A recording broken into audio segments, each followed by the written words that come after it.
All right, what is going on, you lovely ladies and gentlemen? I was somewhat tempted to make this a 10-second video. Here's what it would have been. What are your impressions on Under Night 2? It's Under Night with rollback. Bam, 10 seconds done. But then I wanted to do a little bit of additional research to see, because I thought that there were kind of some cracks in the game, but I wasn't sure about them. So I wanted to see if there was any discussion, if I could find any discussion about it, if I could find maybe some confirmation from better people than myself that were also like, yeah, this was absolutely happening, and I hope they fix it by the time the game releases. And in doing that, I didn't find much of that, but I did find a lot of, hey, I'm new to Under Night, insert question here. And so I think because of what Under Night is, because it is a fairly niche fighting game, you kind of know where you stand on it already if you've played it. You know, like I said, Under Night with rollback is enough of a selling point for people like myself who is like, yeah, absolutely, I'm going to buy it. 100%, no doubt. And then if you played Under Night before and you know you don't like it, it's still Under Night. It just so happens to have rollback now. So if your problem was anything beside the netcode for the game, it's Under Night. You're still not going to like it. So I don't really need to talk that part. So let me talk to the people that were, again, kind of being like, I'm on the fence.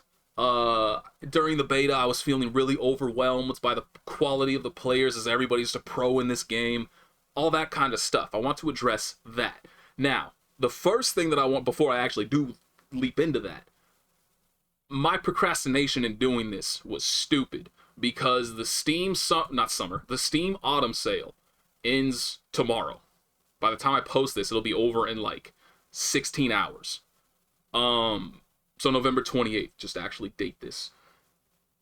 The game is on sale. All versions of Under Night are currently on sale for $5. Actually, were they? Hang on, let me actually check this. I can't remember if they were $4.99 or $5.99. I think my memory is telling me they were $5.99. $5.99. So if you are looking for the most recent version of the game, which is going to be the one that's decently comparable to Under Night 2, you are looking for Under Night In-Birth EXE Late CLR, which is abbreviated by us into UNICLR. Technically, I think they call it UNICLR, but I can't call a fighting game something that's that close to Eclair. I can't do it. So I call it UNICLR, which just sounds like a cleaning product. God, anime fighting games, fix your titles.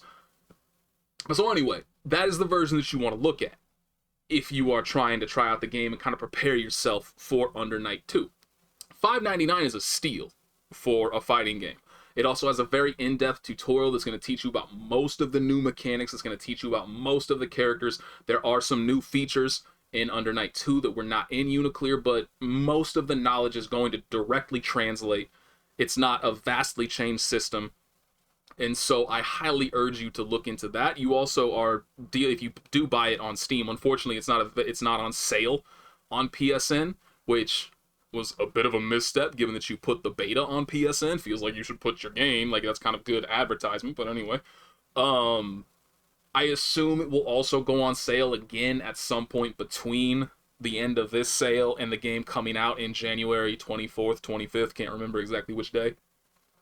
And so on Steam, you can buy it, and if you're trying it out and you're playing it and you're just like, this isn't my jam, I don't like the feel of this, not having a good time, as long as your playtime is under, 2 hours, 3 hours, can't remember which, you can just refund it. And it's only $6. So just try it. That's the best advice that I can give you, because honestly, I have no idea how to sell a fighting game to somebody. I just don't. Like, even in BlazBlue, which is my favorite fighting game franchise, there are versions of that game, Extends, that I don't really like that much. I don't jive with that much.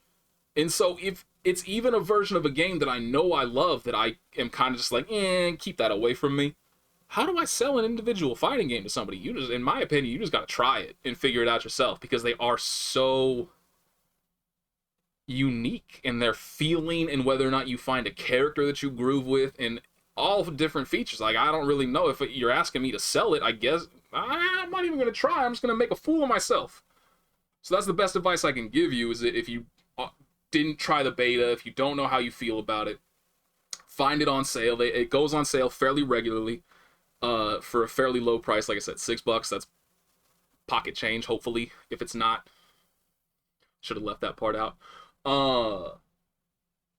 where was I going? Now that I just said that I didn't want to make a fool of myself and then did with that statement.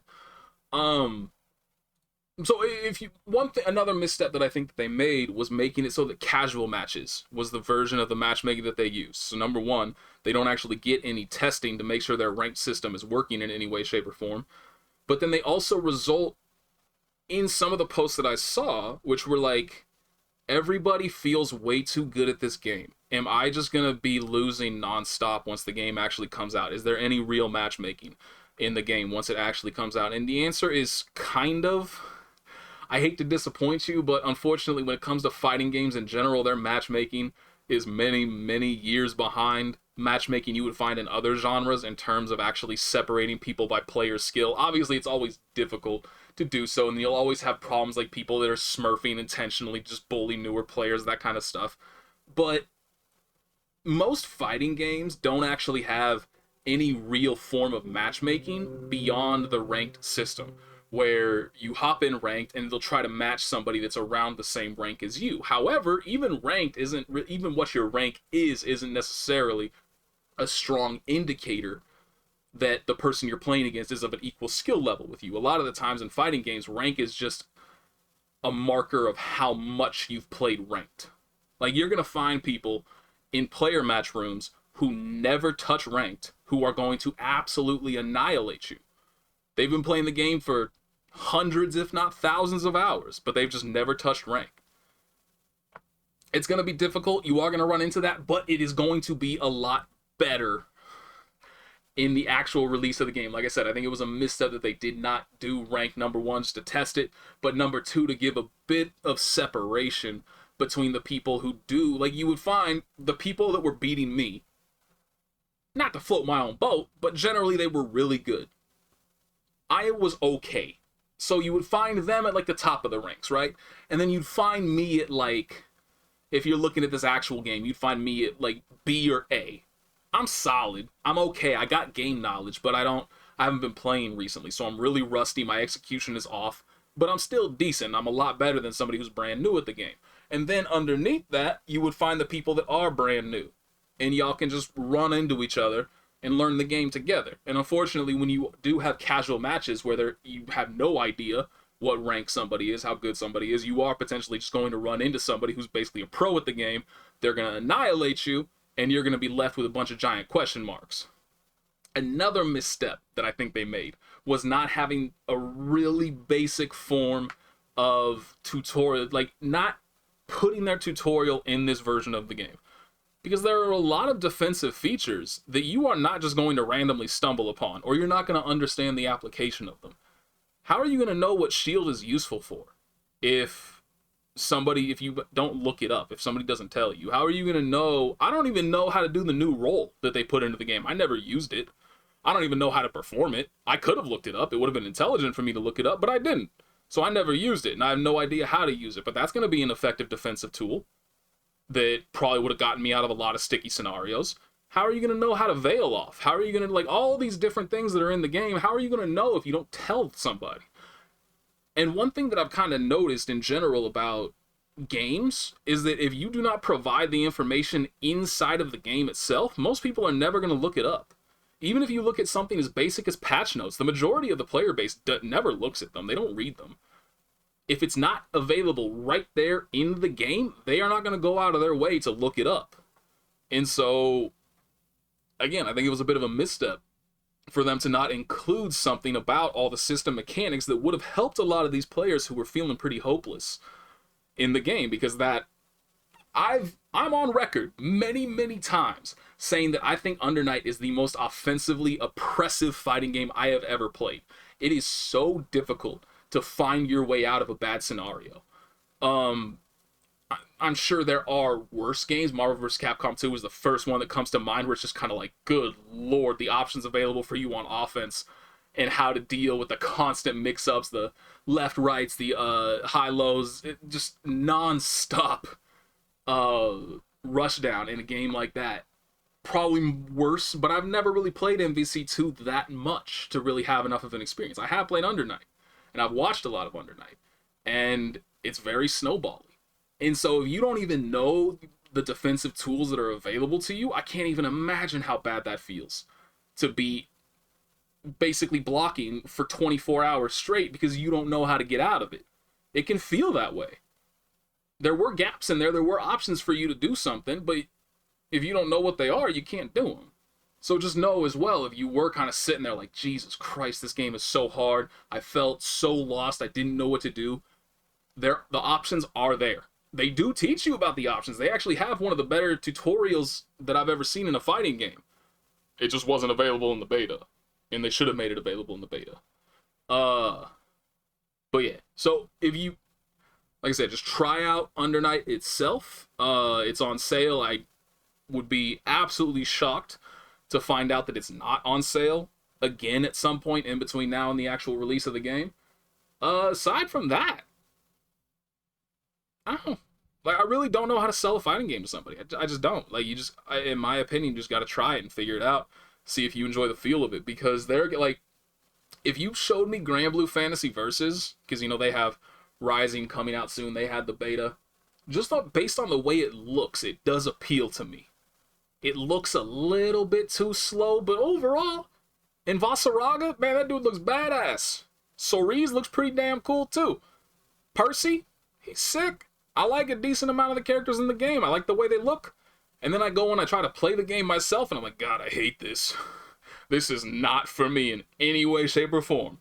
That's exactly what happened. I tried the Grand Blue Fantasy Rising Versus beta, and I got into training mode with Cerise because he's a DLC character, so I never actually got to play him in the base version of the game. And the first moment that I dashed forward, it was so slow, and I was just instantly like, I'm good. I actually don't really, I'm not feeling this. It was foolish of me to even download this in the first place. It took me longer to download it than it took me to boot it up, try it, get tired of it, and uninstall it. Under Night's the exact opposite. When Under Night initially came out, that was back in the dark days, where any Japanese fighting game came out in Japan. Well, it came out in Japan arcades first, and then like 8 months later, you would get a Japanese console version, but it was exclusive to Japanese regions. And then 6 to 12 months later, it would come to a worldwide release. And so if you wanted to get into the game competitively, you had to import the game. I did import a few versions of BlazBlue. But when I was watching Under Night and I was paying attention to it and I was seeing, I was kind of like, I mean, the game looks cool, but it's not really doing that much for me. I'm not that excited for it. So I'll just wait, and I won't import this. I'll just wait for the worldwide release to try it out. And so I did, and I tried it out, and I instantly fell in love. And I was like, oh my God, this is my jam. I love this. I should have imported it. I'm a dumbass. This is my favorite thing ever. And so I don't even after playing fighting games for now running on 14, 15 years, and I can't even tell if I'm going to like a fighting game from like watching it, from analyzing it, all that stuff, and I have no clue. How the hell am I supposed to sell it to you to try to be like, yeah, you're absolutely going to like this? I have absolutely zero faith that I know for sure that somebody is going to like something, even if you have the exact same taste as me with everything else. I still would not be confident that like, oh yeah, I've played this fighting game and I love it. That you have not played, you like everything else that I like. You're definitely gonna love this too. I wouldn't be confident in that statement. Fighting games are just the feel of them is so unique to each individual one that you just cannot know if you're gonna like it until you play it and you get a feel for it. So that's my advice. Play it and get a feel for it. Now that I am done speaking on that aspect of things, is anybody else a little bit disappointed that the two quote-unquote new characters are not new in any way, shape, or form? Like, the characters themselves are new, right? We haven't seen Tsurugi before, we haven't seen Kaguya before, but you've certainly seen their movesets before, at least versions of it. Kaguya is just the Count of Monte Cristo, and Tsurugi's just MASH. Like, it's not a direct one-to-one. Like, it's not just like, oh yeah, they have the exact same moveset, the exact same combos. But the initial B&Bs that I found, all for Kaguya, were all based off of previous knowledge that I had of Count of Monte Cristo combo routes. And I'm sure it's probably similar, at least somewhat, with Tsurugi. They share a lot of moves, and they feel really similar to play with.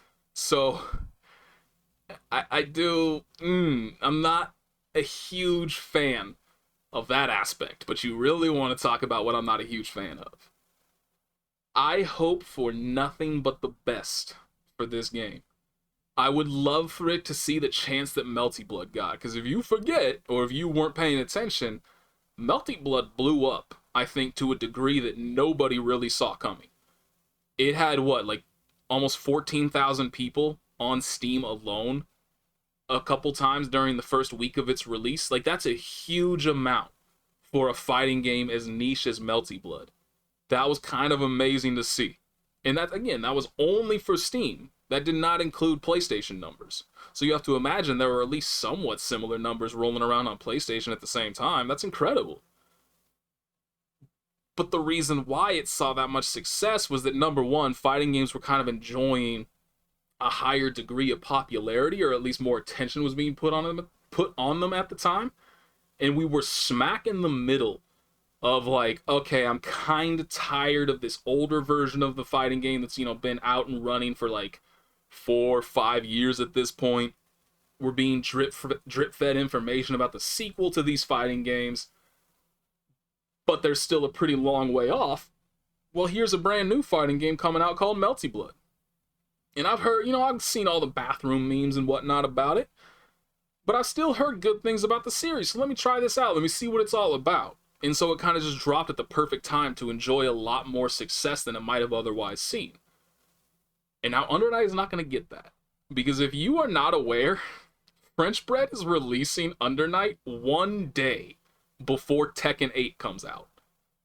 Now, I don't know about you, but I'm pretty certain Tekken 8 is going to be the biggest fighting game release of 2024. I'm decently confident in saying that.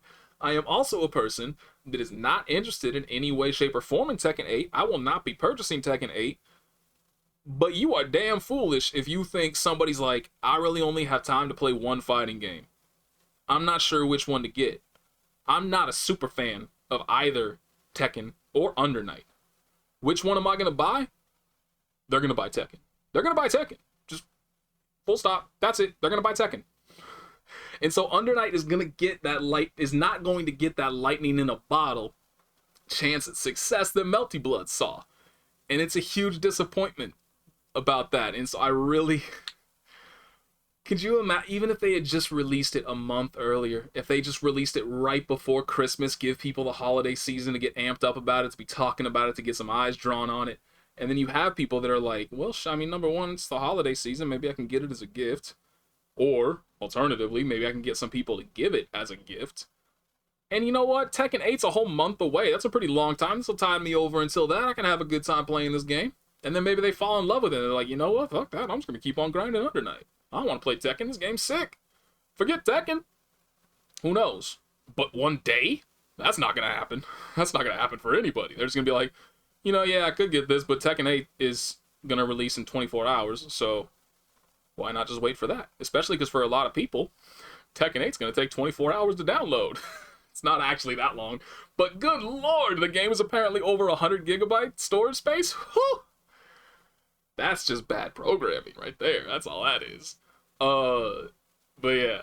So those are kind of my only two real criticisms. But I also, because I mentioned at the beginning that I was looking for things. So 2 things, I'll just make this quick and easy. The 2 things that I was kind of looking for was, number one, the input system. As far as I can tell, all that they did was just loosen how it registers inputs and how long it keeps your inputs. And that results in the scenarios that you saw me complaining about the most, which was doing 6 plus a button and then trying to do 2, 3, 6 plus a button and getting 6, 2, 3.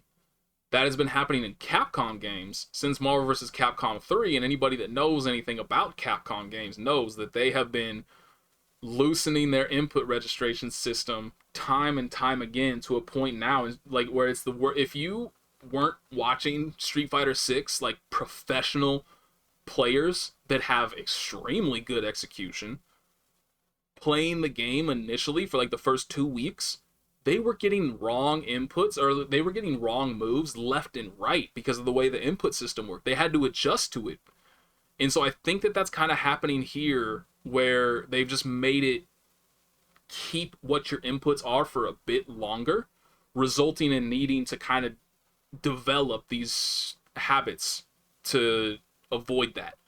Which, for that particular one, all you have to do is just swing all the way back to a half circle forward instead of a quarter circle, and you're going to get the 2-3-6 motion every single time. But that's still, obviously it takes more time to do that, and it's something that you have to develop into your muscle memory for, in my opinion, absolutely no reason. Like, I don't think making your inputs quote unquote easier that way is going to alleviate the casual complaints from people that are like, fighting games are so hard, and it's really hard to do quarter circles, or really hard to do 6-2-3s, or really hard to do whatever motion is hard for them. I think they're just looking for a reason to complain. I don't think any of these motions can really be considered difficult enough that you need to start messing with your inputs and kind of make things harder for everybody that actually has been playing your game for a while.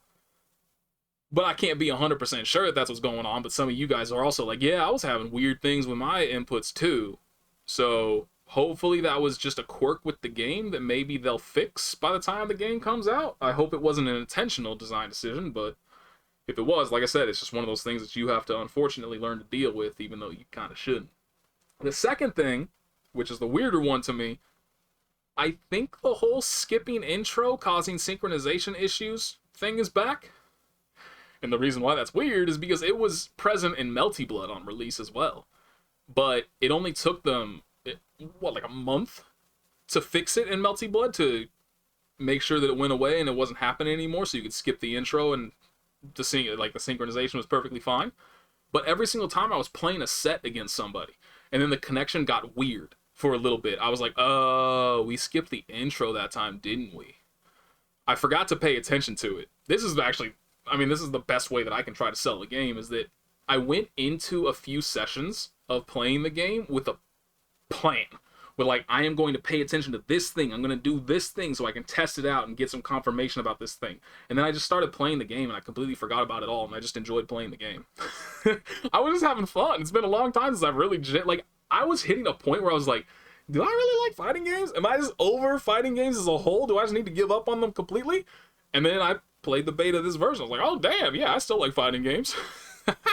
It was a really good feeling. But because of that, I completely forgot to actually pay attention to all these kinds of things, and that was one of them where I was kind of like, okay, skip the intro and see how the connection feels now that you play a match, get a feeling, make sure the connection feels good, that there's nothing happening normally that might kind of give you an error in judgment, and then skip the intro next time and see if there's weirdness for the first 10 seconds of the match or whatever. Completely forgot to do that. But like I said, every single time that some kind of weirdness that wasn't present in any matches beforehand happened, I'm pretty sure we're during the early moments of a match where we did skip the intro that time.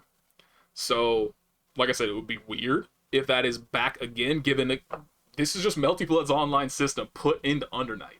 So, kind of strange for something that was fixed in Melty Blood. Although, to be fair, given how long they've been working on Under Night, it's possible that they started working on this where they're using an early version of Melty Blood, and they kind of just forgot, oh, here are the issues we fixed in Melty Blood's online system. Here's how you fix it, implement it into Under Night. It's entirely possible that just slipped their minds at some point. And so they're using an earlier version where that problem was still present. That would be my best guess if it is actually happening. Aside from that, though, yeah, I'm super excited for it. But I'm not, like I said, I feel like they're really shooting themselves in the foot for any potential growth from their game. Because I think it's a game that a lot of people are sleeping on. I think it's an amazing fighting game. And I'm going to certainly be playing it and hopefully enjoying playing against other people. But I think it's also a bit of a pipe dream to expect the game's going to see any growth beyond their already existing fan base, given that they're releasing it right next to Tekken 8.